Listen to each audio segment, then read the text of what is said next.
¿Qué tal? Muy buenas tardes, soy Héctor de Mauleón, le agradezco muchísimo que nos acompañe en una nueva emisión del Foco. Le agradezco también a Cintia Francesconi que me acompañe esta tarde en un recorrido por el lugar más emblemático del centro histórico, tal vez de la Ciudad de México. Exactamente, y es que nos encontramos en este momento dándole la vuelta a el ícono de nuestra ciudad, la Catedral Metropolitana, que bueno, creo que es la primera iglesia que hubo ubicada aquí en el centro de la Ciudad de México en los inicios, cuando llegaron los conquistadores. Así es, 1524, frente al lugar en donde él vivía, aquí vivió Hernán Cortés, donde hoy es el Monte de Piedad.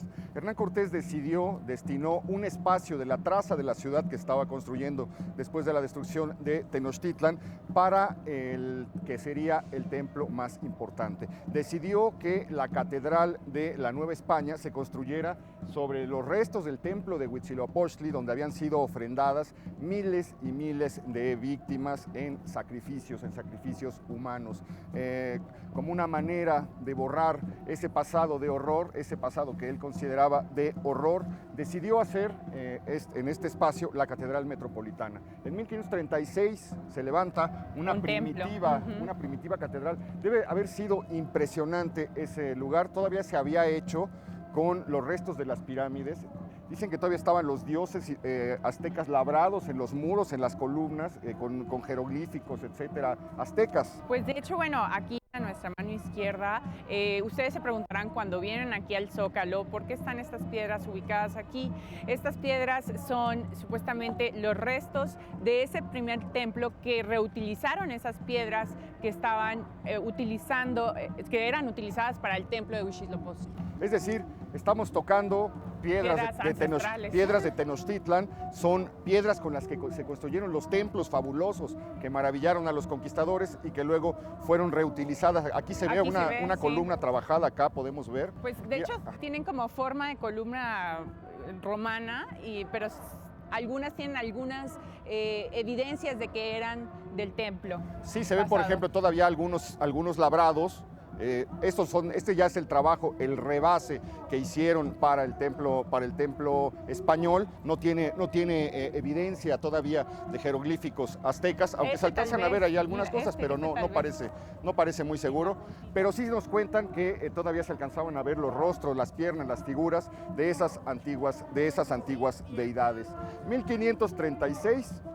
Este templo es un templo fallido por muchas razones. En primer lugar, porque resulta un templo pequeño, no caben todos los vecinos. La idea de la catedral es que cupiera toda la ciudad en las solemnidades importantes. No caben todos los vecinos, es un templo húmedo. Se sabía que era un templo provisional, que lo iban a tirar pronto, y entonces la gente no se quería enterrar ahí, no se quería enterrar en la catedral porque sabía que los restos los iban a quitar. Pues es que era un templo de nada más 3 naves, o sea, era bastante pequeña. Además, un detalle importante es que no está ubicada como nosotros conocemos la catedral en este momento, está ubicada de este a oeste, entonces la entrada era por otro lugar, que eso creo que es un detalle pues importante. Así es, en 1562 se comienzan a hacer por fin los cimientos de la catedral que vamos a visitar, que vamos a conocer en esta ocasión. Para poder culminar solamente los cimientos, los arquitectos se llevaron 42 años. Estamos frente al monumento que abarca toda la época colonial. Un monumento que comienza cuando Cortés acaba de conquistar la ciudad, que es comenzado a construir en esos años, y que termina, que es consagrado definitivamente. Esta es la parte final, la fachada es la parte que se terminó al último, se comenzó a construir desde atrás hacia adelante.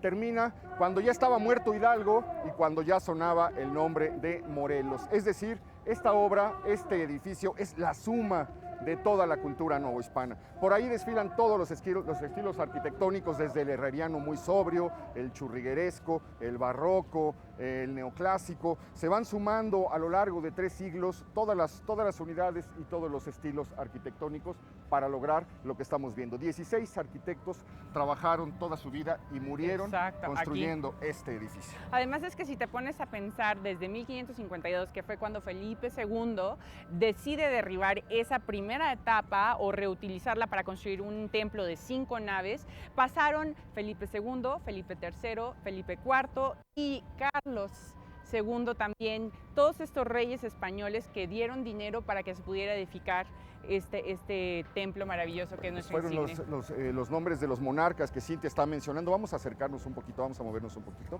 Los monarcas que Cintia está mencionando. Vivieron. Y además los 60 y tantos virreyes de la Nueva España. Todo eso, todos ellos dieron dinero, todos ellos discutieron proyectos, se detuvo, se tuvo que derribar, se tuvo que corregir, se volvió a hacer, etcétera, para hacer este prodigio que tenemos aquí. 110 metros de ancho, 54 de largo, perdón, 54.5 de ancho, 5 naves, 51 cúpulas, 74 arcos, 35 campanas, 40 columnas, 16 capillas, 5 grandes altares. La suma mayor de la vida novohispana, la suma cultural mayor de la vida novohispana se encuentra en este espacio que vamos a visitar. Algo curioso es que han hecho mediciones y desde sus inicios el templo se ha hundido aproximadamente 2.4 metros. 7 centímetros por año. 7 centímetros por año es el hundimiento de la catedral. Vamos a conocer las criptas, vamos a poder subir a los campanarios, le vamos a contar la historia de las campanas.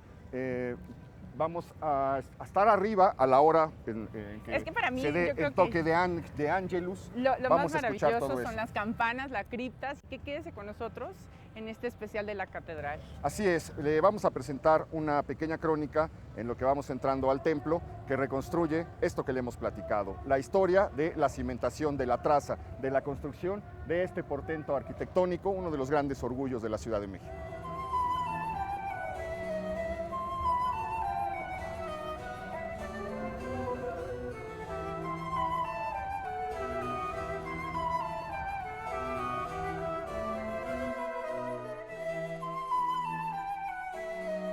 La primera catedral que tuvo la Ciudad de México fue un templo sencillo construido en 1525, en lo que hoy es la Plazuela del Marqués. Pero esta, sin embargo, en 3 décadas dejó de ser apropiada, tanto para los feligreses como para el prestigio de la corona española. El lamentable estado en el que se encontraba la construcción a mitad del siglo XVI obligó a Fray Toribio de Montolinia a notificar a la corona que era necesario reedificar la iglesia mayor de la Nueva España. En 1552, el rey Felipe II mandó reemplazar la antigua catedral por una que fuera semejante en lujo y resplandor a la de Sevilla. La construcción de este nuevo prodigio arquitectónico comenzó en 1562, bajo la protección del virrey Luis de Velasco y del arzobispo Alonso de Montúfar. La traza original fue elaborada por el obrero mayor de la Nueva España, Claudio de Arciniega.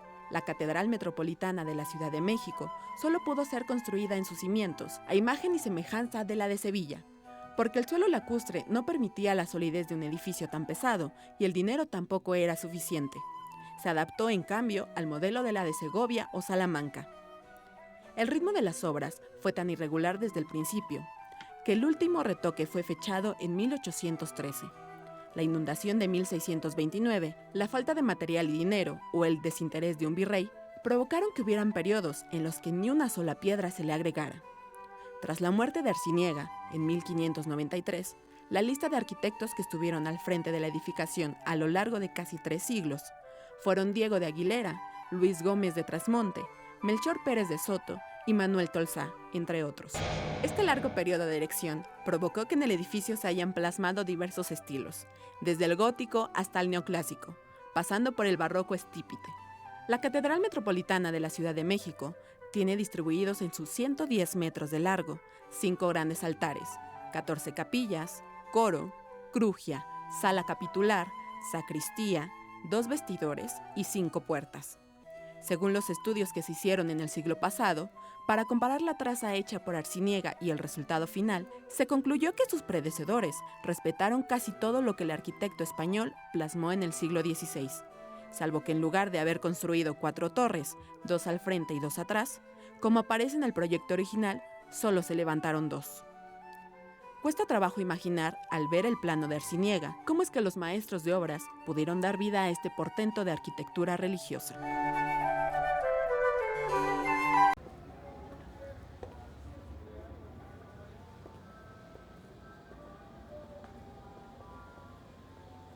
Bueno, pues estamos entrando en la Catedral Metropolitana de la Ciudad de México. Lo primero que nos encontramos, lo primero que salta A la vista es lo que parece un baño de oro líquido que se solidificó y que formó miles de figuras, miles de recovecos, miles de formas, y que es nada más y nada menos que el altar del perdón. La puerta central de la catedral se llama precisamente la Puerta del Perdón. Hay una leyenda, no está confirmada, pero dice que por aquí entraban los condenados de la Inquisición a rezar en este altar y a pedir perdón antes de ser condenados. Por eso se dedicó este altar a la Virgen del Perdón. Lo que vemos al centro es la pintura de la Virgen del Perdón, pero no es la pintura que estaba originalmente. La que estaba originalmente se quemó durante un incendio que hubo en la catedral en 1967. Correspondía a Simón Pereins, uno de los grandes pintores flamencos de la escuela flamenca que llegó a la Nueva España, que fue sentenciado por la Inquisición, acusado de haber dicho que él prefería pintar retratos que pintar santos, porque por hacer santos no le pagaban y por hacer retratos sí. Entonces lo encadenaron. La leyenda, muy desfigurada, probablemente no es cierta, dice que en la Inquisición, en la puerta de su calabozo, pintó una Virgen del Perdón y que lo condenaron a pintar esa pintura bajo sus propios gastos como para ser perdonado. Ahí estuvo en este altar ese cuadro que se quemó en 1967. Y pues bueno, aquí nos encontramos con uno de los primeros artistas y protagonistas de la catedral, que es Jerónimo de Balbás. Él hace este retablo maravilloso y es parte de la obra que vamos a encontrar aquí en la catedral, porque además del altar del perdón también hizo el altar, parte del retablo del altar mayor, y además muchas otras partes de la catedral que ya iremos viendo con el transcurso del programa. Uno de los grandes artistas de la catedral. Un pequeño recorrido, es muy agradable el olor a flores, a incienso, a velas, este olor que ha flotado en este lugar desde hace 3 siglos, sigue presente. Vamos a visitar lo primero que uno encuentra al entrar a la catedral del lado derecho es esta capilla en la que vamos a entrar en este momento, es la de Nuestra Señora de las Angustias, hecha por una cofradía de personas que habían venido de Granada. De Granada, exactamente. Esta capilla es interesante porque está hecha precisamente en la base de una de las torres, la torre oriente de la catedral. Las torres se comenzaron a hacer, como les comentábamos, la catedral se empezó a hacer desde el lado norte y fue avanzando hacia el Zócalo. Se terminaron las torres en 1791.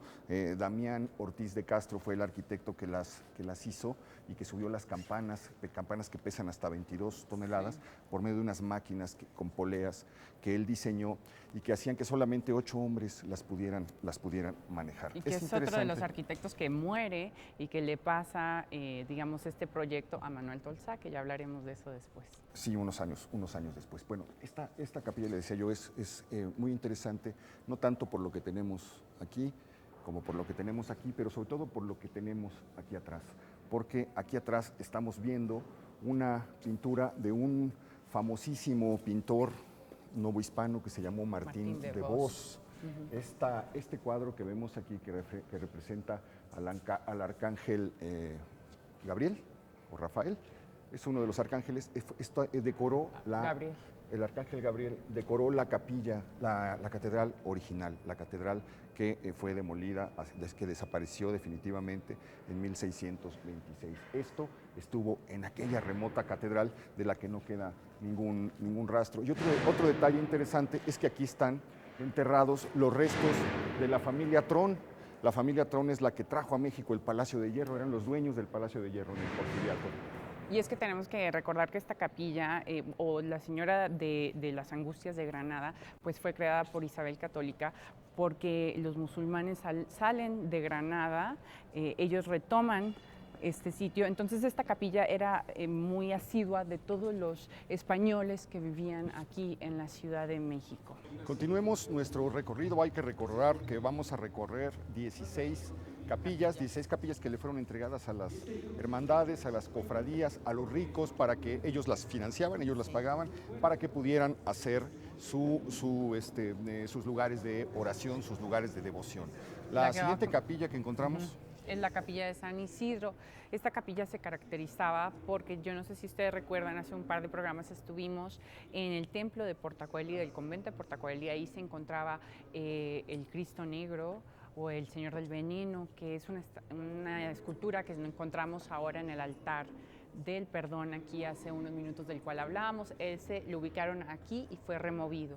También pues es una Cristo capilla, que tiene la leyenda que una le contamos leyenda, ya en alguna sí, ocasión, sí. le ponen veneno para envenenar a un personaje que suele ir Y todos salva los al días personaje, a besarle los pies al al Cristo. fraile. El Cristo absorbe el veneno, por eso se pone negro y los encoge. Los para encoge. evitar que no se envenenen. Esta puerta es importante. Importantísima porque es lo que nos comunica con el sagrario. Esta puerta, como ustedes ven, tiene unos adornos hermosísimos en cantera gris y son hechos por el mismo arquitecto que hizo el sagrario, Lorenzo Rodríguez, un arquitecto muy famoso, como ya hemos hablado también de él, en toda la Ciudad de México ha hecho varios edificios emblemáticos. Y ahora seguimos con la siguiente capilla. Que es la capilla de la Inmaculada Concepción. Esta capilla es una de las más interesantes que hay en la catedral. Aquí encontramos las pinturas de Simón Pereis, este autor que le contaba yo, que había estado en las mazmorras de la Inquisición por haber hecho una declaración desafortunada. Aquí hay una pintura realizada por Simón Pereis, que es esta que tenemos aquí. Este altar, este retablo, estuvo en el templo de San Pedro y San Pablo. Cuando fue saqueado, fue traído a este lugar. Es un retablo verdaderamente portentoso. El oro, la manera en la que brilla el oro, los garigoleos que tiene, es una cosa verdaderamente sorprendente. ¿Qué te parece? Se decía que también aquí pues, existía uno de los tesoros de la catedral, que fue una lámpara majestuosa hecha en plata, que no creo que sea esta que estamos viendo en este momento, pero supuestamente había una lámpara, un candil hermosísimo. Que necesitaba de plata. 8 personas para poder ser limpiada. Y seguimos, porque como son 16, ya vamos, esta es nuestra Vamos a hacer un recorrido muy rápido. Ahora, un poquito más adelante, vamos a tener una nota, un reportaje, donde nos van a contar las particularidades de cada una de las capillas. Esta es la capilla de Nuestra Señora de Guadalupe, una capilla neoclásica. Neoclásica. De hecho, bueno, también la terminaron supuestamente en el siglo XVII, sin embargo, me imagino que fue renovada, restaurada. Había una imagen de San Juan Bautista muy famosa aquí y además, pues, otro tipo de lienzos. Vamos a la siguiente. Es la capilla de Nuestra Señora, la Antigua, una capilla neoclásica también, decorada ya al gusto del siglo XVIII. La catedral tiene 7 puertas. Fue pensada con 2 puertas en la parte norte, ahora están tapadas por retablos. En algún momento, al principio de la construcción, por ahí entraba la gente. Las 3 puertas que tenemos aquí atrás, la central, que es la del Perdón, y las 2 laterales. Y estas 2, una que da al oriente y otra que da al poniente. Es un detalle que está trazado desde la planta misma. Se pensó que iba a tener todas estas entradas. Y como vemos, también hay siguen siendo importantes las esculturas que las encontramos por todas partes. La de San Pedro, la de San Pablo, San Juan, están todos los apóstoles todavía. De esta manera, bueno, esta capilla de San Pedro está en remodelación, está completamente cubierta de andamios, de hecho se encuentra cerrada, pero la capilla que nos vamos a dirigir al altar de la Virgen de Zapopan. Ese altar tiene una historia, es un altar portentoso, pero antes vamos a ir a la capilla de las reliquias del Santo Cristo y las reliquias, que es la capilla dedicada a los conquistadores. Esta capilla que vamos a visitar ahora, la de las reliquias y la del Santo Cristo, el Cristo de los Conquistadores, vale muchísimo la pena, Cintia. En primer lugar, por lo que tenemos aquí a la derecha, que es una de las cosas más extraordinarias que hay en la catedral, son las reliquias de San Vital mártir. Aquí está el cráneo, están los huesos, está el fémur, que se convirtió en el santo de los estudiantes. Todos aquellos que quieren aprobar un examen o que ya lo han aprobado y le pidieron a él el favor, vienen y dejan aquí, colocan aquí sus diplomas, sus boletas, sus certificados de estudios con algunas monedas. Y bueno, pues esta capilla, de hecho, en sus inicios se llamó la Capilla del Crucifijo, porque vemos una de las esculturas más antiguas de un Cristo, ya que esta capilla se terminó alrededor de 1610-1615. Está dedicada a la Pasión, y también vemos aquí abajo dos reliquias pues importantes, una imagen que cuentan que tal vez es una imagen que regaló Carlos V aquí para la catedral, y abajo vemos la escultura del Santo Entierro. Esta escultura la sacan en las procesiones de los Viernes Santos que hacen aquí en la capital. Ahora, el Cristo es interesante, se le conoce como el Cristo de los Conquistadores. Se dice que fue el monarca español precisamente quien se los entregó como un reconocimiento a las hazañas que ellos habían realizado. Es una figura que estuvo en la catedral original y que terminó colocada en este espacio. Pero mire, tenemos una crónica que reconstruye a grandes rasgos y que le da datos precisos de la historia y de lo que contiene y el significado que tiene cada una de las capillas de la catedral. Lo invito a que nos acompañe a verlo.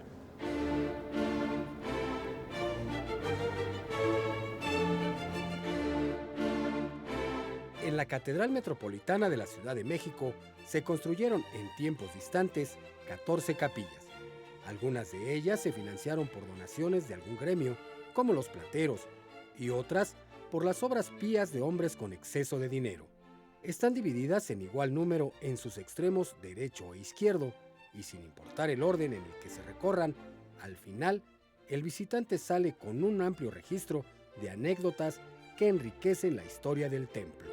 En un primer acercamiento a algunas de las capillas que están en el lado derecho, se puede enterar, por ejemplo, que en el retablo principal de la que está dedicada a Nuestra Señora de las Angustias, se encuentran los restos del canónigo Francisco Moreno y Castro. Él, siguiendo la tradición de su natal Granada, introdujo el culto a esta Virgen en la Nueva España. La capilla de Nuestra Señora de las Angustias se concluyó en 1627 y en su retablo derecho cuelga un óleo del flamenco Martín de Bos, donde se representa al arcángel Rafael con el joven Tobías. Si alguna vez observa a una persona que entra a este pequeño recinto con un candado en la mano, no se sorprenda. Es un feligrés que va a pedirle a San Ramón Nonato que lo libre de las habladurías.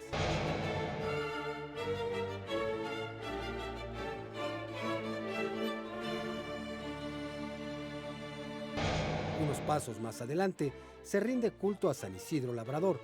Esta capilla data de 1624 y es la única que en su bóveda tiene trabajos de yesería barroca, donde se representa la fe, la esperanza, la justicia y la caridad. Hasta 1965, aquí también estuvo el Señor del Veneno, que ahora es la pieza central del altar del perdón.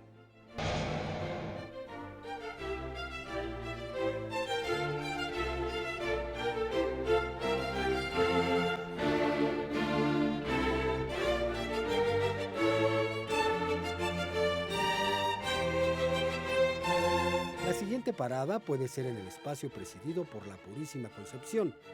No está abierta al público, pero entre las rejas se puede observar un San Cristóbal pintado por el flamenco Simón Pereins y un Cristo atado a la columna del artista vasco Baltasar de Echaveorio.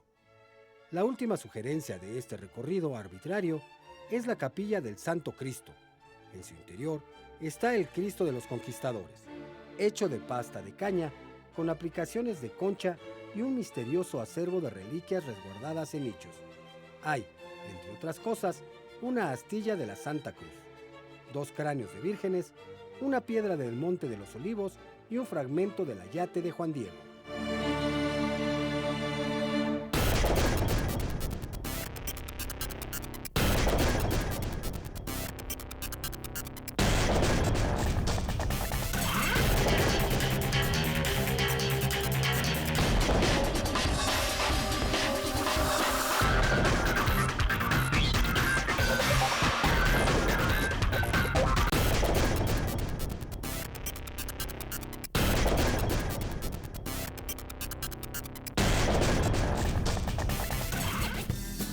Ya está a la venta la revista Central del mes de agosto, que nos presenta en portada a la actriz Marimar Vega. Le recomiendo el reportaje Crisis, el talón de Aquiles de la juventud española, de Paulina Sori.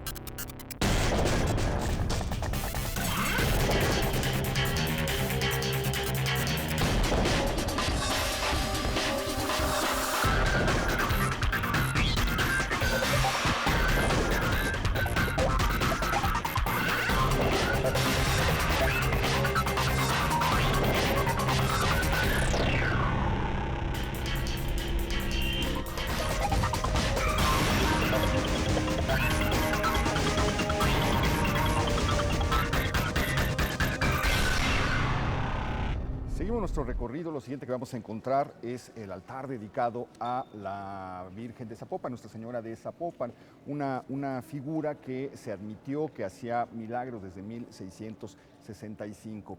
Está colocado este altar, como le decía hace un momento, en lo que era una de las dos puertas del norte de la catedral. Las primeras puertas, las puertas antiguas, ahora lo está tapando, eran unas puertas que daban a la actual calle de Guatemala, que antes se llamaba calle de las Escalerillas. Este altar barroco estuvo en San Pedro y San Pablo cuando los jesuitas fueron expulsados. Fue enviado al Sagrario Metropolitano hasta 1960 que se le trajo a este lugar. Pero vamos a llegar. Vamos a llegar al altar. cereza. Sí, exacto, la cereza del pastel, a que llegar es a lo que parece lo más maravilloso de la catedral. De la catedral. Se tardó el señor Jerónimo de Balbás 20 años en hacer el retablo que vamos a ver aquí, 24 metros de altura. Sí, nada más la cantidad de Y es que estamos estatuas. hablando del altar de los reyes, hay que mencionarlo, el altar de los reyes, que bueno, es una belleza, es una obra artística de lo que es el churrigueresco mexicano, estípite. Aquí nació el El churrigueresco. barroco estípite, aquí es lo que podemos ver. Este es plasmado. el trabajo con el que se inaugura estrictamente dentro de la catedral el periodo barroco con Jerónimo de Balbás. Llama la atención las esculturas, algunas son de tamaño natural, es prodigiosa la cantidad de esculturas que están decorando los 24 metros de altura que tiene este retablo. No puedo yo imaginarme los 20 años que se tardó este señor puliendo, tallando, dorando, decorando cada uno de los motivos que tenemos aquí. Que es hoja de oro, ¿no? Y luego colocando las estatuas. A los lados hay 8 retablos, 8 pinturas que son realizadas por Baltasar de Chave, me parece, Cintia. Y bueno, y los que vemos de frente, una es la Anunciación y la otra es la Adoración de los Reyes, que son de Juan Rodríguez Juárez. Pues aquí vemos todo lo que son las columnas maravillosas que vemos, los pilastros, los follajes, las guirnaldas, los querubines que están adornando las columnas. Realmente es un trabajo pues increíble, maravilloso del detalle que existe en este retablo, que yo creo que es el más importante.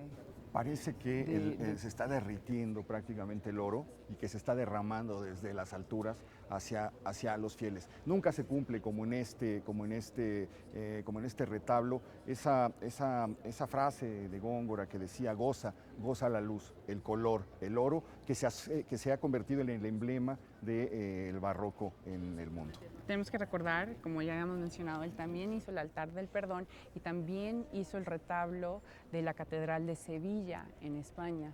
Entonces es un hombre al que, bueno... No solo eso, su hijo también trabajó en la catedral. Como hemos dicho, esta ha sido una proeza de generaciones enteras. 16 arquitectos trabajaron a lo largo de su vida para poder completar toda esta multiplicidad de estilos en la cual, sin embargo, hay una unidad. Tenemos preparada una nota con la historia del altar de los reyes. Cada catedral, decías tú, hacía falta mencionarlo, cada catedral tenía que tener un espacio, el espacio principal, dedicado al monarca. Este es el espacio que se dedicó Carlos V. al monarca en México.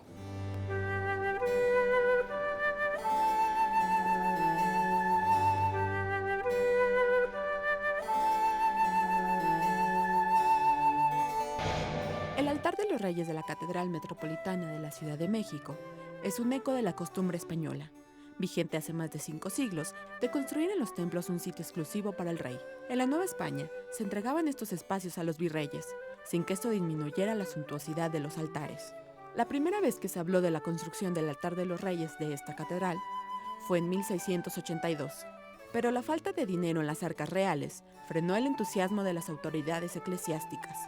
La segunda ocasión que el cabildo escuchó la propuesta, respondió que tomaría 17,000 pesos de los bienes intestados del arzobispo Aguiar y Seijas para poner en marcha la obra. Se planteó que sería un ejemplar muy sobrio, adornado con obras del reconocido Juan Correa, pero, al poco tiempo, los impulsores del altar de los reyes cambiaron de opinión y los 17,000 pesos no alcanzaron para terminarlo. Una década más tarde, el virrey Baltasar de Zúñiga y Guzmán contrató al arquitecto y escultor Jerónimo de Balbas para que se encargara de esculpir el altar de los reyes. Balbas, que años antes había creado el altar mayor de la Catedral de Sevilla, entregó un ejemplar único, donde usaba por primera vez en la Nueva España apoyos denominados estípites. Balbas también es el autor del retablo de este altar, en donde se observan más de una docena de esculturas de santos y santas que alguna vez fueron reyes, reinas, emperatrices o príncipes. Bajo el piso del altar de los reyes se construyó una cripta para los restos de los virreyes, pero ninguno de ellos yace aquí. Esta tumba solo se ha abierto en 2 ocasiones, la primera en 1650, para recibir al arzobispo Juan de Mayosca, y la segunda en 1836, en las exequias del presidente Miguel Barragán. Se ha extinguido el tiempo en el que las misas en la catedral se decían en honor a su majestad. A pesar de esto, aún sobrevive entre las bóvedas y los arcos un espacio con estirpe real.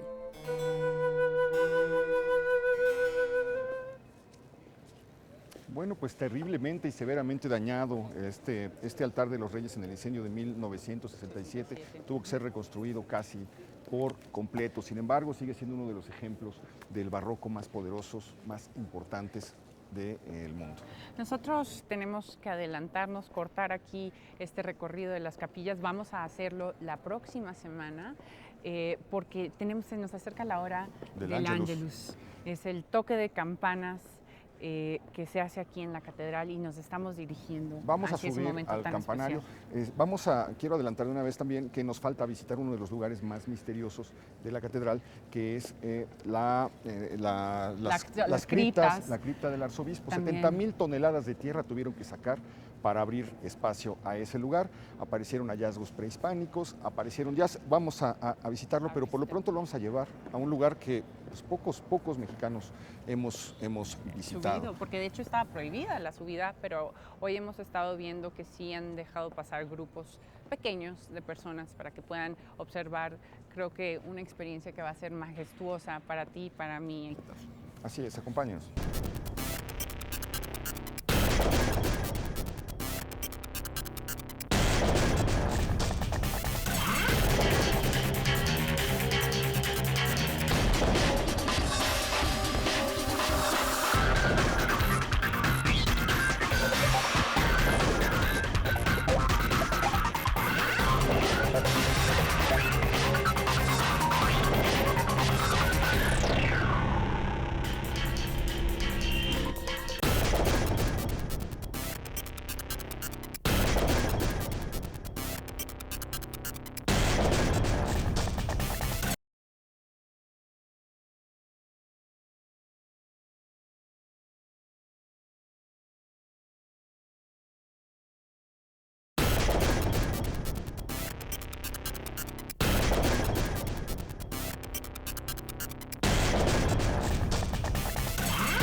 Bueno, pues la aventura mayor que nos depara esta tarde Estoy feliz por esto. Subir por el campanario, un largo ascenso en espiral para poder visitar y ver desde las alturas donde es el lugar donde se encuentran las campanas más antiguas. Hay 8 campanas que vienen de la catedral original, hay 22 en la Torre Oriente, como les decíamos hace un momento. Esta torre fue la primera que se construyó, años después se terminó la siguiente, así es que vamos a ir subiendo para conocer lo que hay adentro, lo que hay en la torre más antigua, para ver qué podemos contemplar desde ahí, pero además tenemos que apurarnos porque en unos minutos vamos a escuchar, estando allá arriba, el toque, el llamado de las campanas, esas voces perpetuas de las ciudades. Eso es lo que vamos a escuchar en nuestros oídos. No, y además son 67 metros los que vamos a subir, porque cada torre mide 67 metros, caben 28 campanas en cada torre.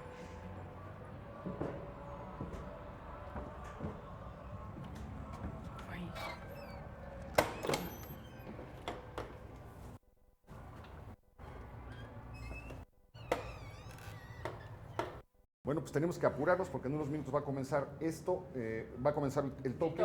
Hay que señalar simplemente el tiro de la escalera, la voluptuosidad con la que está trabajada la piedra. Es una maravilla, es una verdadera espiral perfecta, es un trabajo de perfección. Vamos a ver cuántos minutos hacemos de aquí hasta. Creo que este es uno de los momentos más importantes del foco, definitivamente creo que es uno de los momentos más importantes para mí porque entrar al campanario es poco usual, de hecho estuvo cerrado para los visitantes, lo volvieron a abrir.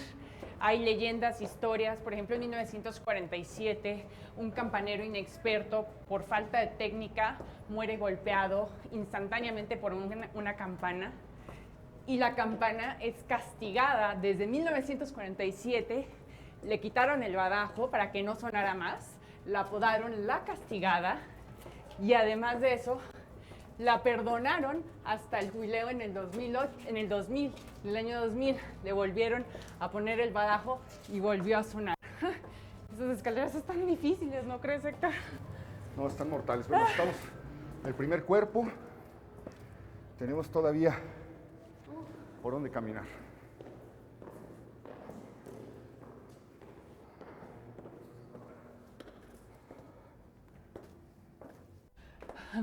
Pues son 64 escalones los que acabamos de subir en una escalera totalmente en caracol.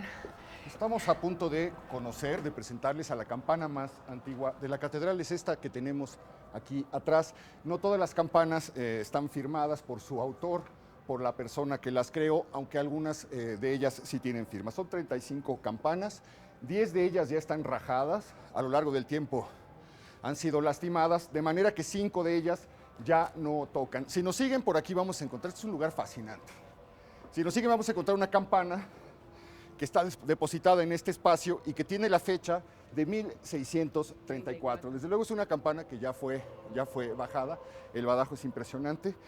Tenemos que seguir recorriendo porque vamos a presentarle a la campana principal que se encuentra en la siguiente torre, en la torre Poniente. Es una campana de 1734, es conocida como Doña María.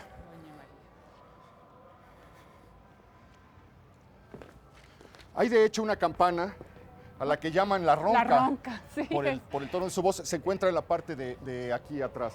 De hecho, ¿cómo vas a hacerle diferentes, aquí para no bajar? sé, pues Agárrate así. Yo me agarro. De hecho, se llaman de diferentes nombres. Esta que vamos a visitar, que se llama Doña María, de hecho, su nombre original es Santa María de la Asunción. También hay otras que se llaman Santa María de los Ángeles, La Ronca, San Agustín, todas tienen nombres particulares. Seguimos subiendo por lugares que nunca habíamos visitado, lugares que probablemente usted tampoco. Estoy pensando en esa película de Tintán que sube por la fachada trepando.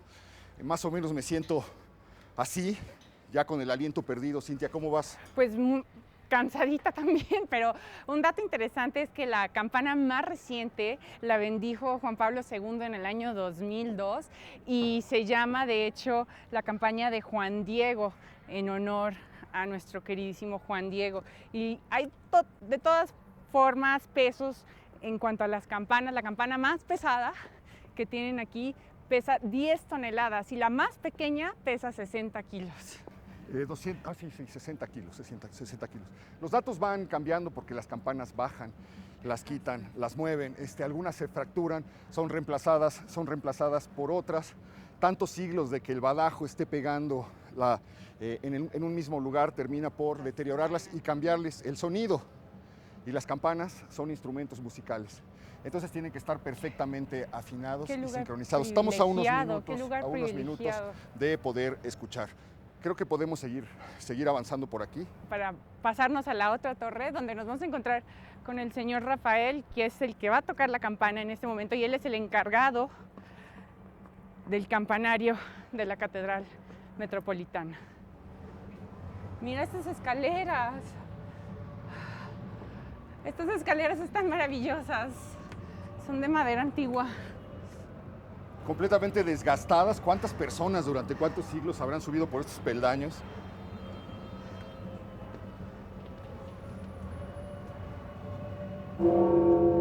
¡Ay! Están sonando las campanas.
Bueno, pues ya que pasamos a engrosar la larga lista de campaneros oficiales de la catedral a lo largo de 3 siglos, y con esta vista extraordinaria en el mismo lugar en donde se sentó Tintán en la película El Revoltoso, en la misma torre que yo siempre tuve ganas de conocer, lo invitamos a que nos acompañe a conocer la historia de las campanas de la catedral. ¡Qué maravilla!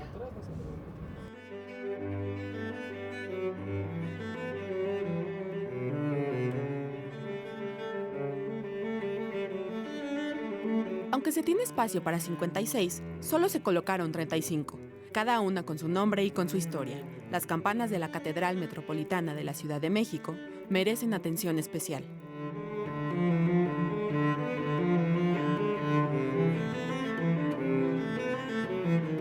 Así, la campana más antigua es la ubicada en la Torre Oriente, llamada Santa María de la Asunción, que pesa 7 toneladas y fue fundida en 1578 por los hermanos Simón y Juan Buenaventura, en una aleación de cobre, bronce y quizá algo de plata, debido a su dureza y longevidad.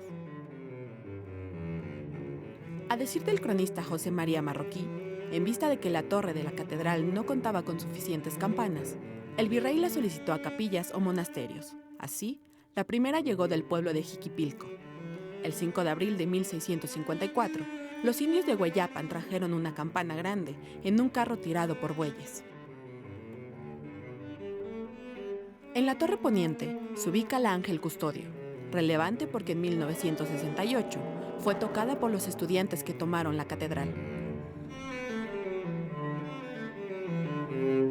En esta misma torre se ubica la Juan Diego, que en el 2002 fue empleada por el Papa Juan Pablo II para canonizar al Beato, Señora de la Piedad, la Purísima Concepción, Santiago Apóstol o Señor San José son solo otras de las campanas que le dan voz a nuestra catedral.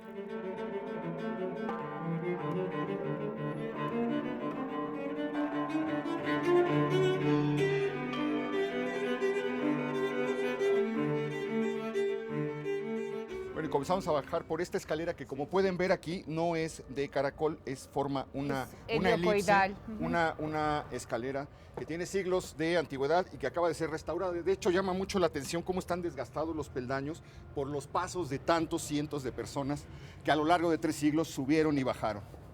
Vamos bajando.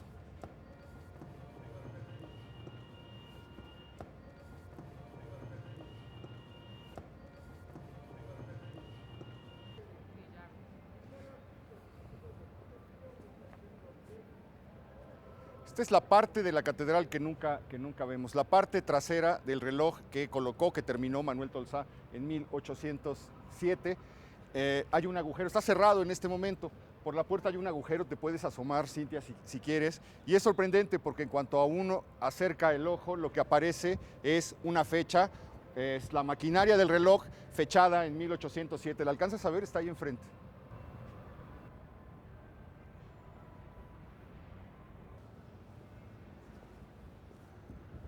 Bueno, pues, ¿qué le parece el ascenso que acabamos de realizar?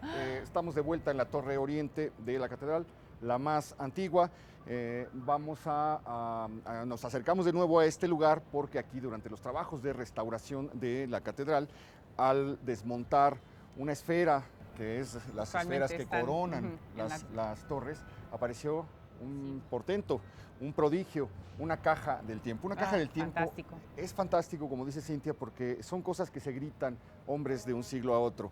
En cada convento, en cada iglesia, en cada colegio, en cada monumento, en cada estatua, se acostumbraba a poner una caja, se acostumbra todavía a poner una caja del tiempo con objetos propios de la época. De manera que 2 siglos después, al hacer los trabajos de remodelación de la catedral, los arqueólogos encontraron una cajita de plomo. Una cajita de 15.5 por 8.2 centímetros, soldada en plomo, con muchas maravillas, muchos tesoros de la época que ya les contaremos en esta nota que vamos a presentarles. Así es, acompáñenos a ver.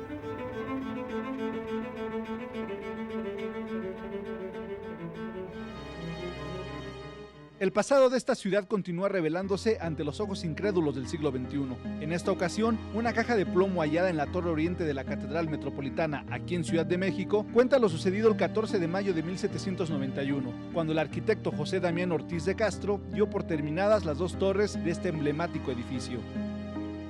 La conclusión de estas torres pues era todo un evento social, evento religioso. En ese momento, incluso en el propio pergamino se describe que hay una serie de moneditas que fueron lanzadas por el público. O sea, fue todo un evento social en el momento, dar fin a una parte importantísima de la obra, de la principal construcción religiosa en ese momento. Después de 3 meses de haber sido desenterrada esta cápsula del tiempo, se dio a conocer que en su interior se encontraban un pergamino, 23 monedas conmemorativas, 5 monedas de plata, 11 medallas, una cera Agnus Dei, un relicario, 5 grabados, 5 cruces de palma y un dibujo. Cuando nosotros analizamos el contenido de la caja, vemos que hay aportaciones de Zacatecas, de Campeche, de Villahermosa, de Guadalajara. Entonces, la catedral es una obra de interés nacional, es un elemento de unión también de los mexicanos. Y también lo que nos dice es cuáles eran las cosas que se consideraban particularmente valiosas en el momento en que se terminan las torres de la catedral. Finalmente es todo un refuerzo de toda esta acción, insisto, de todos los sectores sociales en interacción ante un hecho. Entonces eso es un material documental, un material artístico. Las medallas y monedas tienen una factura extraordinaria, los grabaditos son de una gran calidad, es una aportación que suma al patrimonio cultural. Ahora se sabe que quienes estuvieron presentes aquel 14 de mayo de 1791 en la Torre Oriente de la Catedral elevaron sus plegarias a San Gabriel y a Santa Bárbara, protectora contra los rayos y los temblores, para que el edificio permaneciera en pie por los siglos de los siglos. Con información de Katia Villares para Confabulario, El Universal Televisión.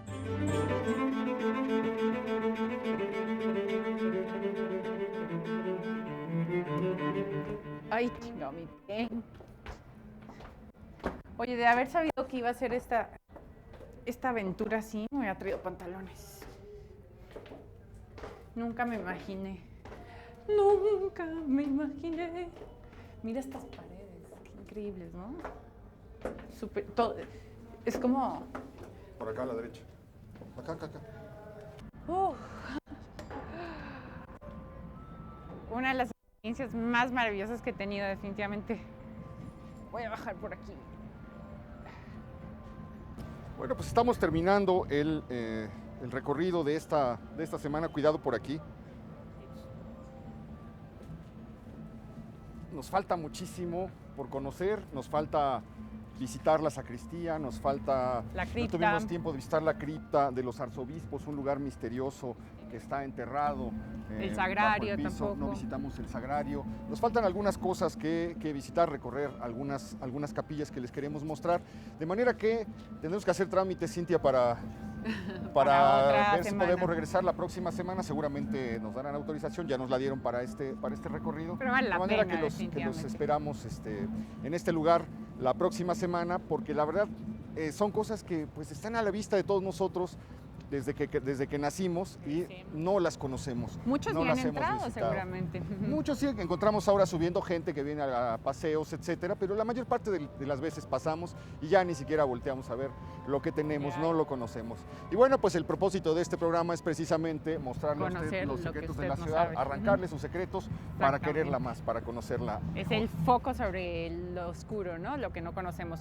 Pero escríbanos, nos encanta que nos escriba. Siempre les repito lo mismo a elfoco@proyecto40.com.mx o también a Twitter.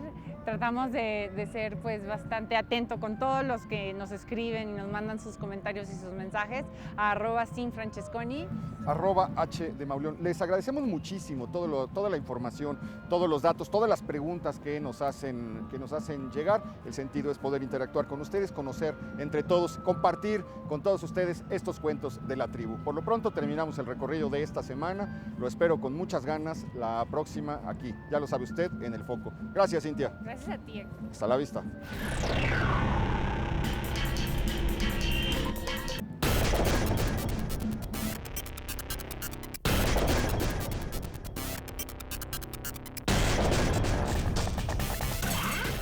Eso es, ahí así. Eso es. Dele cuerda, dele cuerda. Baje las manos más. Eso es, eso es.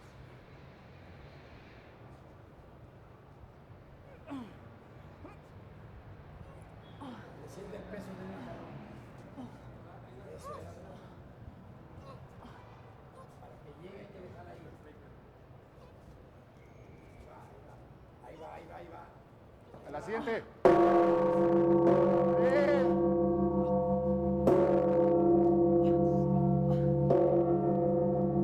¡Ay! El otro lado no me da.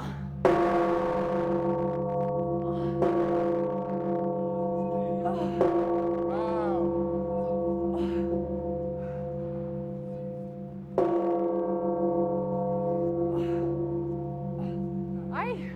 Ya. Ahora, Héctor. Esto es en adrenalina, oye.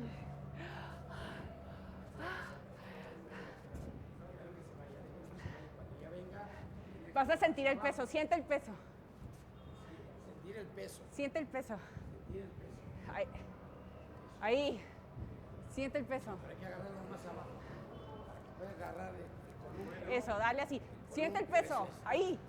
Eso. Ahí, ahí. Ahí, eso. Dale. Eso.